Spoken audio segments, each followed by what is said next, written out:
जय हिंद आप सभी को। देखिए, एसएससी जीडी 2023 का फर्स्ट शिफ्ट यानी 12 जनवरी आज का एग्ज़ाम संपन्न हो चुका है। और आज जो जीके जीएस के सेगमेंट में 12 जनवरी को क्वेश्चन पूछे गए हैं फर्स्ट शिफ्ट में, उन सभी क्वेश्चनों का हम यहाँ पे डिस्कस करने वाले हैं। तो वीडियो को बड़े ध्यान से देखना है। जिनका भी एग्ज़ाम आगे आने वाले समय पे है तो उनके लिए 100% एक्यूरेट एनालिसिस के साथ क्वेश्चन यहाँ पे प्रोवाइड किए जा रहे हैं। तो क्वेश्चनों को ध्यान से आपको देखना है। और वीडियो में आगे बढ़ने से पहले एक निवेदन करूँगा, अगर चैनल को सब्सक्राइब नहीं किया है सब्सक्राइब ज़रूर कर लेना।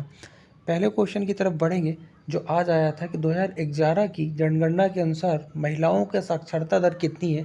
तो वर्ष 2011 की जो जनगणना हुई थी उसमें महिलाओं की साक्षरता की बात करूं तो परिणाम ये बताते हैं कि देश में साक्षरता में वृद्धि हुई थी, जिसमें से पुरुषों की 74.04% जबकि महिलाओं की 82.14% यहाँ पे वो थी आपकी साक्षरता दर।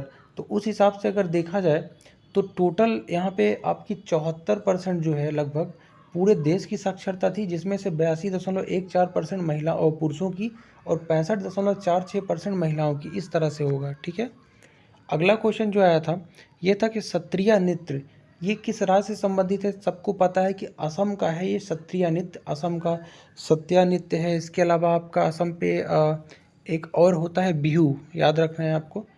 अगला क्वेश्चन है, अगले क्वेश्चन से पहले कुछ इम्पोर्टेंट फैक्ट्स के बारे में अपन देखेंगे कि कौन कौन से शास्त्रीय नृत्य होते हैं। तो भारत में लगभग 8 शास्त्रीय नृत्य मनाए जाते हैं, जिसमें से भरतनाट्यम, कथक, कुचिपुड़ी, उड़ीसी, कथकली, सत्रिया, मणिपुरी और मोहिनीअट्टम है।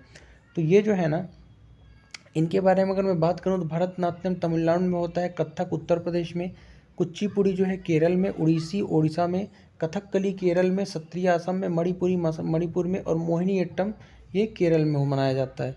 तो आपको याद रखना है कि 8 प्रकार के कुल शास्त्रीय नृत्य हैं।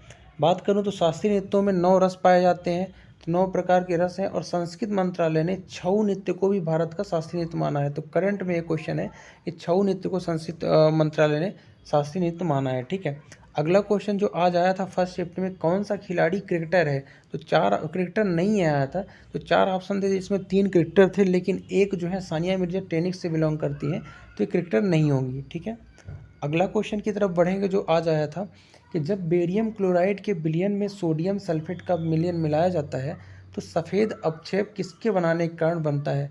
तो बेरियम क्लोराइड में आप अगर सोडियम सल्फेट मिलाओगे तो वाइट कलर का अपक्षेप बनेगा। क्यों बनेगा? इसका कारण ये है कि बेरियम सल्फेट बनने के कारण एक सफ़ेद अपक्षेप बनता है, क्योंकि सोडियम क्लोराइड विलयन में ही रह जाता है। इसलिए इसकी बात करूँ अगर अभिक्रिया की, तो अभिक्रिया में barium chloride plus sodium sulphate और ये मिल के बनाते हैं बेरियम सल्फेट को, और साथ में सोडियम क्लोराइड अलग होता है। ठीक है। चलो, अगला क्वेश्चन जो आज आया था वो था कि स्टार्टअप इंडिया किस मंत्रालय की पहल है। तो स्टार्टअप इंडिया जो है ना, वाणिज्य एवं उद्योग मंत्रालय की पहल है, आपको याद रखना है। और घोषणा इसकी प्रधानमंत्री नरेंद्र मोदी ने 15 अगस्त 2015 को लाल किले से की थी। स्टार्टअप इंडिया वाणिज्य उद्योग मंत्रालय की है। और इसे 16 जनवरी 2016 को बैंक वित्त प्रदान करने के लिए भारत में स्टार्टअप को बढ़ावा देने के लिए उद्देश्य से शुरू किया गया। स्टार्टअप इंडिया शुरू कब किया गया? 16 जनवरी 2016 को, और इसकी घोषणा मोदी जी ने 15 अगस्त को ही कर दी थी। ठीक है।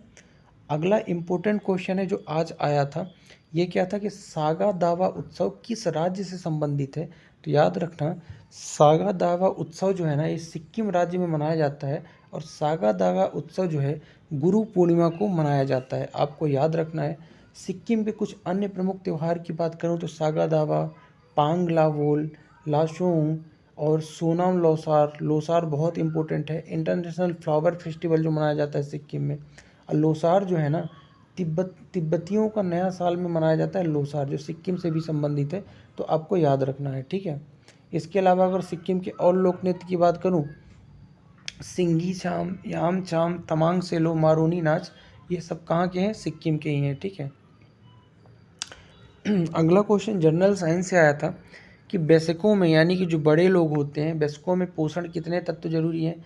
तो देखो, 6 आवश्यक पोषक तत्व होते हैं किसी शरीर में: विटामिन, खनिज, प्रोटीन, वसा, पानी और कार्बोहाइड्रेट। यानी कि 6 पोषक तत्व शरीर के लिए ज़रूरी हैं: विटामिन, खनिज, प्रोटीन, वसा, पानी और कार्बोहाइड्रेट। तो ये हो जाएगा इसका राइट आंसर। अगला क्वेश्चन आज जो पूछा था उसको देख लेते हैं। कि 2022 में शिवसेना से राज्यसभा सदस्य महाराष्ट्र का कौन बना था? तो 2022 में शिवसेना की तरफ से संजय राउत को बनाया गया है, राज्यसभा सदस्य भेजा गया है। तो संजय राउत इसका सही आंसर हो जाएगा। बात करूं महाराष्ट्र 2022 में किसे किसे राज्यसभा में भेजा गया था, तो पीयूष गोयल, अनिल सुखदेव राव बोंदे, धनंजय मादिक, इनको भेजा गया था। बीजेपी से धनंजय मादिक और पीयूष गोयल और अनिल। जबकि कांग्रेस की तरफ से भेजे गए थे प्रफुल्ल पटेल को राज्यसभा महाराष्ट्र से, और इमरान प्रतापगढ़ी को भी कांग्रेस की तरफ से ही महाराष्ट्र राज्यसभा भेजा गया था। शिवसेना की तरफ से संजय राउत को भेजा गया था राज्यसभा। तो आपको एडिशनल तौर पे भी याद रखना है। बात करूं तो राष्ट्रपति के द्वारा जो मनोनीत किया गया है राज्यसभा सदस्यों को, तो कौन कौन से हैं 2022 के, तो देखो बीरेंद्र हेगड़े सोशल कार्य के लिए कर्नाटक से हैं, इन्हें जो जुलाई 2022 में राष्ट्रपति ने मनोनीत किया है राज्यसभा के लिए। गुलाम अली खन्ना सोशल वर्क के लिए जम्मू कश्मीर से हैं, राज्यसभा में मनोनीत किया गया है। विजयेंद्र प्रसाद जो है सिनेमा के लिए, इन्हें मनोनीत किया गया, आंध्र प्रदेश से हैं। और इसके अलावा इलैया राजा हैं, इन्हें भी किया गया है। और पीटी उषा को स्पोर्ट्स से हैं, केरल से इन्हें मनोनीत किया गया है। तो इन सबको 2022 में राज्यसभा में राष्ट्रपति द्वारा मनोनीत किया गया है। ठीक है, चलो आगे बढ़ते हैं। अगला क्वेश्चन क्या आया था, कि अगला क्वेश्चन आया था कि अगस्त 2022 में वैज्ञानिक व औद्योगिक अनुसंधान परिषद, जिसको आप CISR बोलते हो, कि प्रथम महिला महानिदेशक कौन बनी है? तो CSIR की पहली महिला महानिदेशक जो बन गई हैं वो है नल्लाथम्बी कलासेल्वी। तो नल्लाथम्बी कलासेल्वी इसका राइट आंसर हो जाएगा। अगला क्वेश्चन है कि प्राथमिक क्षेत्रक में आने वाले विषय कौन है, ये पूछा था। तो देखो 3 क्षेत्र हैं, प्राथमिक क्षेत्र, द्वितीय क्षेत्र, तृतीय क्षेत्र। तो प्राथमिक क्षेत्र में वो आते हैं जिनसे आपके प्रथम उत्पाद बनते हैं। ठीक है, जैसे कि आपका कच्चा माल, रॉ मटेरियल है, कृषि, वानिकी, पशुपालन, मत्स्य पालन, मुर्गी पालन, यानी कि जिसमें कोई भी आपका मटेरियल लगा के नहीं बनाते हैं, शुरुआती दौर जो होता है वो आपका प्राथमिक से संबंधित है, प्राथमिक क्षेत्र से।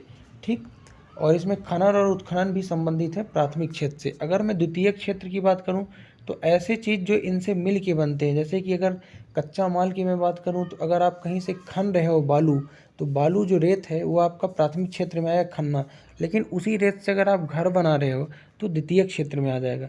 अगर मैं तृतीय क्षेत्र की बात करूं तो इसे इंफॉर्मेशन क्षेत्र बोलते हैं, सेवा क्षेत्र बोले, इंफॉर्मेशन टेक्नोलॉजी, परिवहन, व्यापार, संचार, यानी कि तृतीय क्षेत्र सेवा क्षेत्र होता है, जिसमें आपका बैंकिंग, शिक्षा, व्यापार, परिवहन, बीमा, ये सब सुविधाएं रहती हैं। ठीक है, चलो तो उद्योग जो है द्वितीय क्षेत्र में आता है, याद रखना। अगला क्वेश्चन आया था कि महात्मा बुद्ध से संबंधित है। तो महात्मा बुद्ध जो है ना, बोध गया बिहार पे अपना पहला बोध वृक्ष के नीचे क्या दिया था, एक ज्ञान की प्राप्ति हुई थी, और यहाँ गौतम सिद्धार्थ गौतम से गौतम बुद्ध बन गए थे। ठीक है, और पहला उपदेश कहाँ दिया था, सारनाथ में दिया था। इनका जन्म कहाँ हुआ है, तो कपिल वस्तु के लुम्बिनी में, नेपाल में अब जो पड़ता है, 563 ईसा पूर्व में जन्म हुआ है, और 483 ईसा पूर्व में इनका कुशीनगर में उत्तर प्रदेश में निधन हो गया है। तो आपको याद रखना है। अगला क्वेश्चन जो आया था कि विदेशी वस्तुओं का मूल्य बढ़ाने वाला एक कारक। तो विदेशी वस्तुओं का मूल्य बढ़ाने वाला जो एक कारक होता है कस्टम ड्यूटी। देखो जो कस्टम विभाग होता है एयरपोर्ट पे खड़ा रहता है, अगर कोई विदेशी वस्तु आप लेके आ रहे हो तो उसमें इतना ज़्यादा कस्टम ड्यूटी लगा देता है कि उसका मूल्य बढ़ जाता है। ठीक है, अगला है कि सबसे बड़ा लिखित संविधान किस देश का है। तो भारत का ही है सबसे बड़ा लिखित और निर्मित संविधान, याद रखें। और शब्दों के आधार पर छोटे की बात करूं तो मोनाको का संविधान सबसे छोटा है, ये भी आपको याद रखना है। अगला क्वेश्चन जो आज आया था कि रस्सी बनाने में किसका प्रयोग करते हैं। तो रस्सी जो बनती है ना वो जूट, पटसन और कपास से बनाई जाती है, यानी रेशेदार फसलों से रस्सी बनाई जाती है, जूट, पटसन और कपास। अगला क्वेश्चन था कि नई लोकसभा को कितने माह तक भंग नहीं कर सकते। तो अनुच्छेद 83 ये कहता है कि यदि गठन के बाद पहली बैठक 5 साल पूरे होने पर लोकसभा भंग नहीं होती तो उसे स्वतः भंग मान लिया जाता है। तो 5 साल तक इसका पूरा कार्यकाल होता है, और भंग तो कभी भी कर सकते हैं। अगला क्वेश्चन है कि स्वदेशी आंदोलन का सबसे ज़्यादा प्रभाव किस राज्य पर पड़ा है। तो पश्चिम बंगाल में, क्योंकि 1905 में लॉर्ड कर्जन के द्वारा बंगाल का विभाजन करने के बाद स्वदेशी अपनाओं की नीति चली थी, और पश्चिम बंगाल में सबसे ज़्यादा प्रभाव पड़ा था। ठीक है, अगला क्वेश्चन जो आज आया था कि शोभना नारायणम किससे संबंधित है। तो शोभना नारायणम जो है ना कथक नर्तकी हैं, जिनके गुरु कौन थे, पंडित बिरजू महाराज, जिनका हाल ही में निधन हो गया है। तो एक कथक नर्तकी हैं, और कथक उत्तर प्रदेश से संबंधित लोक नृत्य है। तो शोभना नारायण कहाँ की हैं, कथक नर्तकी हैं, पंडित बिरजू महाराज की शिष्या। पद्मश्री 1992 में मिला है, संगीत नाट्य अकादमी 1999 और 2000 में इन्हें मिल चुका है।